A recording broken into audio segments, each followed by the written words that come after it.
आज इस वीडियो में हम बात करेंगे प्रोटीन स्ट्रक्चर्स के बारे में। प्रोटीन एक पॉलीमर है, यानी कि एक सेम यूनिट के रिपीटिंग ऑर्डर से बना हुआ है प्रोटीन। और प्रोटीन का मोनोमर का नाम है अमीनो एसिड, यानी कि बहुत सारे अमीनो एसिड्स जोड़कर बनता है प्रोटीन। इसलिए प्रोटीन को चेन ऑफ अमीनो एसिड भी कहा जाता है। अमीनो एसिड नाम से ही पता चलता है कि इसके अंदर मौजूद होगा एक एमीन ग्रुप और एक एसिडिक ग्रुप। एमीन ग्रुप है NH2 और एसिडिक ग्रुप है COOH यानी कि कार्बोक्सिलिक ग्रुप।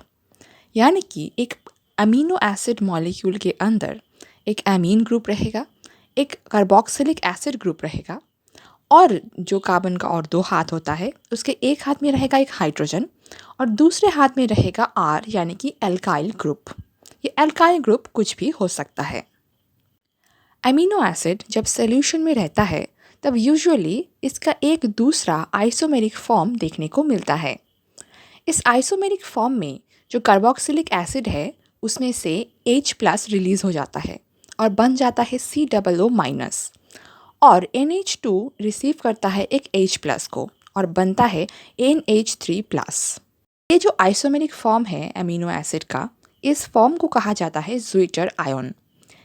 ज़्विटर आयन का मतलब होता है इस मॉलिक्यूल के अंदर प्रेजेंट होगा एक फंक्शनल ग्रुप जिसमें रहेगा नेगेटिव चार्ज और दूसरे फंक्शनल ग्रुप में रहेगा पॉजिटिव चार्ज। और ये पॉजिटिव और नेगेटिव चार्ज का जो अमाउंट है वो सेम होगा, यानी कि मॉलिक्यूल का जो नेट चार्ज है वो होगा 0। और यहाँ पर अमीनो एसिड में हम देख सकते हैं कि इस मॉलिक्यूल के अंदर एक नेगेटिवली चार्ज्ड फंक्शनल ग्रुप है जिसका नाम है COO- और दूसरा एक पॉजिटिवली चार्ज्ड फंक्शनल ग्रुप है जो है NH3+। और इन दोनों का पॉजिटिव और नेगेटिव चार्ज का अमाउंट सेम है, इसीलिए जो टोटल नेट चार्ज है इस मॉलिक्यूल का वो है 0। इसलिए इस टाइप के आयन के कहा जाता है ज़्विटर आयन। और अमीनो एसिड जनरली इस ज़्विटर आयन के फॉर्म में ही मौजूद रहता है। अमीनो एसिड के नेचर के ऊपर एक बहुत बड़ा रोल प्ले करता है pH। एक स्पेसिफिक pH में एक स्पेसिफिक अमीनो एसिड एक ज़्विटर आयन की तरह बिहेव करता है, यानी कि इसके अंदर नेट चार्ज 0 रहता है। जिस स्पेसिफिक pH में ये पर्टिकुलर अमीनो एसिड ज़्विटर आयन के रूप में रहता है उस pH को कहा जाता है आइसोइलेक्ट्रिक पॉइंट। अब अगर हम उस अमीनो एसिड को हायर pH में रखते हैं, यानी कि हायर pH सॉल्यूशन में रखते हैं, तो ये ज़्विटर आयन की तरह बिहेव नहीं करता है। हायर pH का मतलब होता है कि वहाँ पर H+ कम मौजूद होंगे और OH- ज़्यादा मौजूद होंगे। तो OH- ज़्यादा रहने की वजह से COOH से जो H+ रिलीज़ होता है वो OH- के साथ रिएक्ट करके H2O यानी कि वाटर मॉलिक्यूल बना लेता है। और क्योंकि pH हाई है यानी कि H+ मौजूद नहीं है सॉल्यूशन में, तो NH2 को कोई H+ आयन नहीं मिल पाता है, तो NH2 NH3+ नहीं बनाता है। तो जो ओवरऑल मॉलिक्यूल है वो बन जाता है नेगेटिव, यानी कि COO- के पास तो माइनस है लेकिन NH2 के पास कोई पॉजिटिव आयन एक्स्ट्रा नहीं है। तो ये अब ज़्विटर आयन नहीं रहा। क्योंकि ये amino acid molecule H+ release कर रहा है, इसलिए इसको कहा जाता है कि ये एसिड की तरह बिहेव करता है बेसिक सॉल्यूशन में। अब अगर हम इस अमीनो एसिड को लो pH में डाल दें, यानी कि लो pH सॉल्यूशन में रख दें, तो हम देख सकते हैं कि लो pH सॉल्यूशन में H+ आयन बहुत ज़्यादा रहता है, इसलिए COOH अपना H+ रिलीज़ नहीं कर पाता है। लेकिन NH2 के पास बहुत सारा H+ अवेलेबल होता है, इसलिए NH2 बन जाता है NH3+। तो अब तो ये ज़्विटर आयन नहीं है क्योंकि इसके पास पॉजिटिव चार्ज तो है लेकिन नेगेटिव चार्ज नहीं है।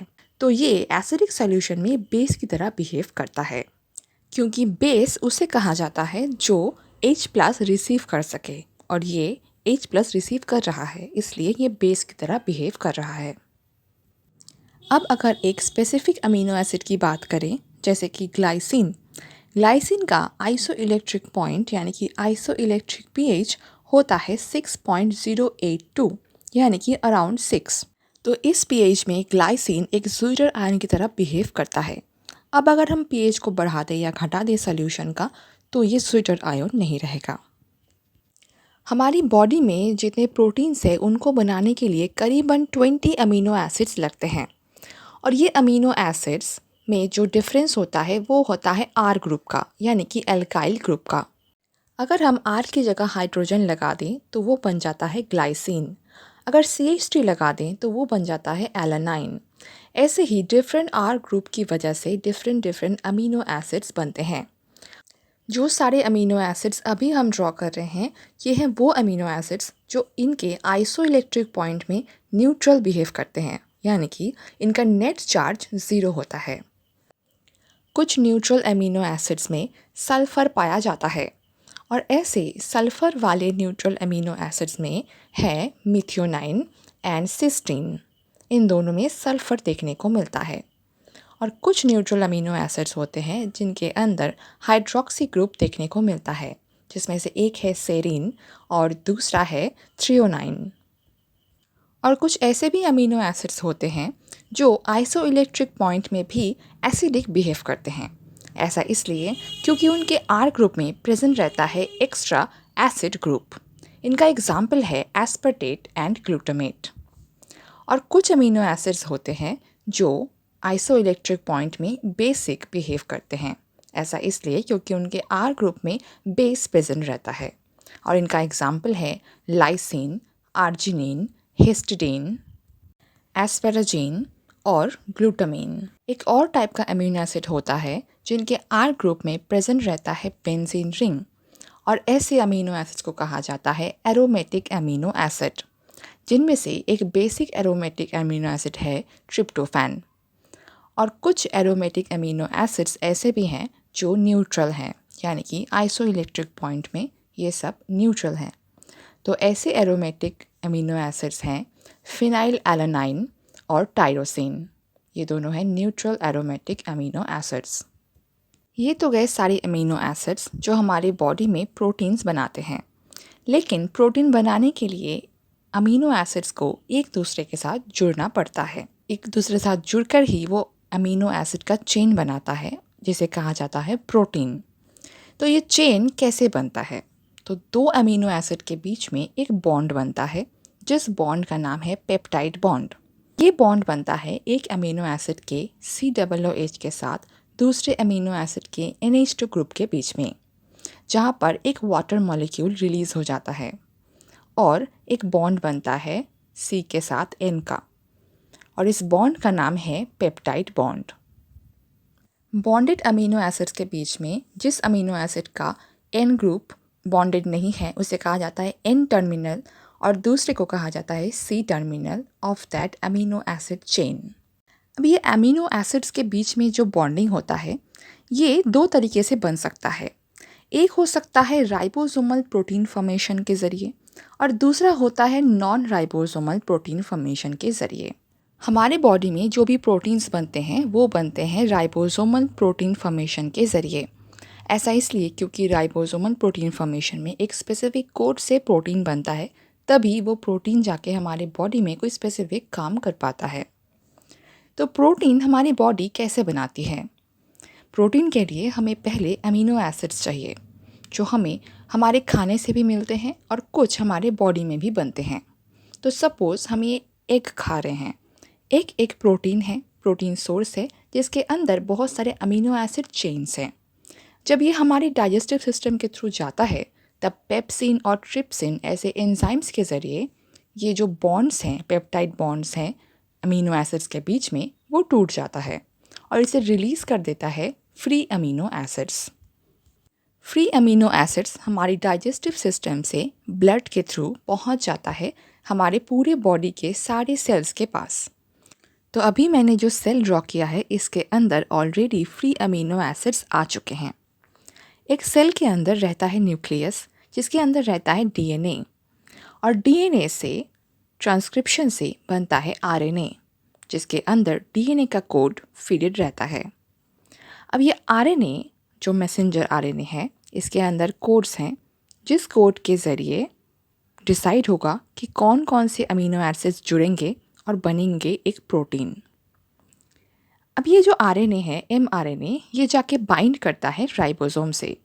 राइबोसोम या तो फ्री राइबोसोम होता है सेल के अंदर, या फिर राइबोसोम रहता है ER यानी कि एंडोप्लाज्मिक रेटिक्यूलम के साथ।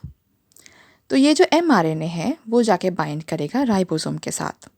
और बहुत सारे tRNAs होते हैं सेल के साइटोप्लाज्म में, जो एक एक स्पेसिफिक tRNA एक एक स्पेसिफिक अमीनो एसिड के साथ जुड़े होते हैं, और हर tRNA का एक स्पेसिफिक एंटीकोडन होता है। mRNA में रहता है न्यूक्लिक एसिड बेसेस, और 3 बेस मिलाकर बनाता है एक कोडॉन। राइबोसोम जब mRNA से जुड़ा हुआ है उसके बाद एक एक कोडॉन के हिसाब से उसके स्पेसिफिक एंटीकोडन वाले tRNA आके जुड़ते हैं, और उसके अंदर जो अमीनो एसिड रहता है वो रिलीज़ कर देते हैं, और दूसरा tRNA फिर से आता है और अपना अमीनो एसिड देकर जाता है। और राइबोसोम के अंदर मौजूद रहता है एक एंजाइम जिसका नाम है पेप्टाइडाइल ट्रांसफरेज, और ये एंजाइम 2 अमीनो एसिड के बीच में पेप्टाइड बॉन्ड फॉर्मेशन में हेल्प करता है। ऐसे ही जो एक एक अमीनो एसिड आते जाते हैं और इनके बीच में पेप्टाइड बॉन्ड बनता जाता है, ऐसे ही स्पेसिफिक अमीनो एसिड्स एक दूसरे के साथ जोड़कर बनाता है एक चेन, यानी कि चेन ऑफ अमीनो एसिड्स। इस अमीनो एसिड के चेन को कहा जाता है the primary structure of protein. लेकिन ये प्राइमरी स्ट्रक्चर फंक्शनल नहीं है, यानी कि ये एज अ प्रोटीन फंक्शन नहीं कर सकता है। इसके लिए और भी बहुत सारी मॉडिफिकेशन की ज़रूरत है। इस प्राइमरी चेन के फर्स्ट मॉडिफिकेशन के बाद जो स्ट्रक्चर बनता है उसे कहा जाता है secondary structure. Secondary structure 2 type के हो सकते हैं, एक है अल्फा हेलिक्स और दूसरा है बीटा प्लीटेड स्ट्रक्चर। इन दोनों स्ट्रक्चर में अमीनो एसिड्स अपने ही चेन के दूसरे अमीनो एसिड्स के साथ हाइड्रोजन बॉन्ड से जुड़े रहते हैं। अल्फा हेलिक्स में एक हेलिक्स जैसा स्ट्रक्चर होता है, और बीटा प्लीटेड शीट में ये एक शीट जैसा स्ट्रक्चर दिखने में लगता है, लेकिन दोनों में ही हाइड्रोजन बॉन्ड्स प्रेजेंट रहते हैं अमीनो एसिड्स के बीच में। इसके बाद फर्दर मॉडिफिकेशन होता है इस चेन्स का, क्योंकि अब भी ये सेकेंडरी स्ट्रक्चर फंक्शनल नहीं है। फर्दर मॉडिफिकेशन के बाद जो स्ट्रक्चर बनता है उसका नाम है टर्शियरी स्ट्रक्चर। अब जाके ये स्ट्रक्चर बनता है फंक्शनल प्रोटीन। इस स्ट्रक्चर में सेकेंडरी स्ट्रक्चर्स यानी कि अल्फा हेलिक्स और बीटा प्लीटेड शीट्स प्रेजेंट रहते हैं। प्रोटीन का एक और कॉम्प्लिकेटेड स्ट्रक्चर बन सकता है जिसका नाम है क्वाटरनरी स्ट्रक्चर। इस स्ट्रक्चर में एक से ज़्यादा टर्शियरी स्ट्रक्चर्स एक दूसरे के साथ जुड़कर बनता है ये क्वाटरनरी स्ट्रक्चर।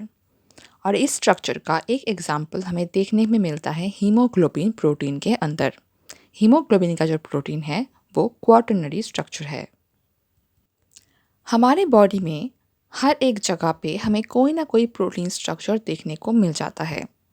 जैसे कि अगर हमारे हेयर से शुरू करें तो हमारे हेयर में देखने को मिलता है केराटिन प्रोटीन। वही केराटिन प्रोटीन हमें नेल्स में भी देखने को मिलता है। अगर बोन्स की बात करें तो बोन के अंदर जो मैट्रिक्स होता है वो पूरा बना होता है टाइप 1 कोलाजन प्रोटीन से। हमारा जो मसल होता है वो भी मेनली बनता है प्रोटीन से। इसमें हमें एक्टिन और मायोसिन प्रोटीन देखने को मिलता है। हमारा जो स्किन है, जो हमारी बॉडी का सबसे बड़ा ऑर्गन है, उसमें भी हमें प्रोटीन्स देखने को मिलते हैं। हमारे एपिडर्मिस में जो प्रोटीन रहता है वो है केराटिन, और हमारे डर्मिस में रहता है कोलाजन और इलास्टिन प्रोटीन। ये सारे हैं इनसॉल्युबल प्रोटीन्स, यानी कि ये पानी में डिज़ोल्व नहीं हो जाते हैं। इन्हें फाइब्रस प्रोटीन भी कहा जाता है। इसके अलावा भी एक और टाइप का प्रोटीन होता है जो पानी में डिज़ोल्व होता है, और ऐसे प्रोटीन्स हमें देखने को मिलते हैं हीमोग्लोबिन में। जो हीमोग्लोबिन हमें दिखता है आरबीसी यानी कि रेड ब्लड सेल के अंदर। हमारी बॉडी में जो एंटीबॉडीज़ हैं वो भी एक प्रोटीन है। इसके अलावा हमारा जो डाइजेस्टिव सिस्टम है उसमें जो एंजाइम्स काम करते हैं जिनकी वजह से डाइजेशन होता है वो सारे प्रोटीन्स हैं, और हमारे जो हार्मोन्स हैं वो भी प्रोटीन्स हैं, और ये सारे सॉल्यूबल प्रोटीन्स हैं। जो ग्लोब्यूलर प्रोटीन है वो मेनली सॉल्यूबल प्रोटीन होता है। हमारी बॉडी में ये सारे प्रोटीन्स बनाने के लिए जो अमीनो एसिड की ज़रूरत पड़ती है उनमें से कुछ हमारी बॉडी खुद बना लेती है, लेकिन कुछ अमीनो एसिड्स हैं जो हमारी बॉडी नहीं बना पाती है। तो वो अमीनो एसिड्स हमें बाहर से यानी कि खाने के ज़रिए लेना पड़ता है ताकि हमारी बॉडी में सारी प्रोटीन्स ठीक से बन सके। इन अमीनो एसिड्स को कहा जाता है एसेंशियल अमीनो एसिड्स। ऐसे 9 अमीनो एसिड्स हैं जो एसेंशियल अमीनो एसिड्स हैं और वो अमीनो एसिड्स हैं valine, leucine, isoleucine, methionine, threonine, phenyl alanine, lysine, histidine और ट्रिप्टोफैन। ये 9 अमीनो एसिड्स हैं एसेंशियल अमीनो एसिड्स, यानी कि हमारी बॉडी ये अमीनो एसिड्स नहीं बना सकते हैं, लेकिन हमें इनकी ज़रूरत है हमारी बॉडी प्रोटीन्स बनाने के लिए।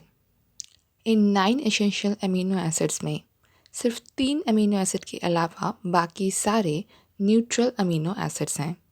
सिर्फ lysine, histidine and tryptophan basic amino acids हैं और न्यूट्रल अमीनो एसिड्स में valine, isoleucine and leucine aliphatic हैं, मिथियोनाइन सल्फर कंटेनिंग है, थ्रियोनाइन हाइड्रोक्सी ग्रुप कंटेनिंग है और फिनाइल एलानाइन एरोमेटिक है और बेसिक में सिर्फ ट्रिप्टोफैन एरोमेटिक अमीनो एसिड है। और ये 9 अमीनो एसिड एक स्पेसिफिक मात्रा के ऊपर जिस फूड में मिलता है उन फूड को कहा जाता है कंप्लीट प्रोटीन फूड, जैसे कि चिकन, फिश, एग, चिकपीस, ये सब है कंप्लीट प्रोटीन फूड्स। तो प्रोटीन स्ट्रक्चर का वीडियो यहीं पे ख़त्म होता है। Thank you so much.